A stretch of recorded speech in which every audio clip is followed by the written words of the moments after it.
Breaking news, নেইমারের ভবিষ্যৎ নিয়ে আবারও বড়সড় খবর।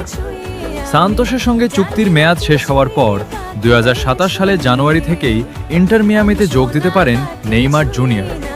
ব্রাজিলিয়ান গণমাধ্যমগুলোর দাবি, ইন্টার মিয়ামিতে যাওয়ার বিষয়টি নাকি সিরিয়াসলি ভাবছেন নেইমার। ক্যারিয়ারের শেষ সময়টা মিয়ামির মাটিতেই কাটানোর পরিকল্পনা করছেন এই ব্রাজিলিয়ান সুপারস্টার।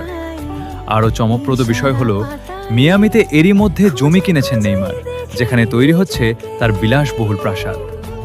আর যদি সত্যি নেইমার ইন্টার মিয়ামিতে যোগ দেন, তাহলে মেসির সঙ্গে আবারও একসাথে মাঠে দেখা যেতে পারে দুই পুরনো বার্সেলোনা তারকাকে। কারণ ইন্টার মিয়ামিতে ইতোমধ্যেই রয়েছেন লিওনেল মেসি, লুইস সুয়ারেজ ও আরও অনেক তারকা। তাহলে কি ক্যারিয়ারের শেষ অধ্যায়টা মিয়ামিতেই লিখবেন নেইমার জুনিয়র? নেইমার মেসির সেই পুরনো জুটি কি আবারও ফিরবে ফুটবলের মাঠে? দেখার অপেক্ষায় পুরো ফুটবল বিশ্ব।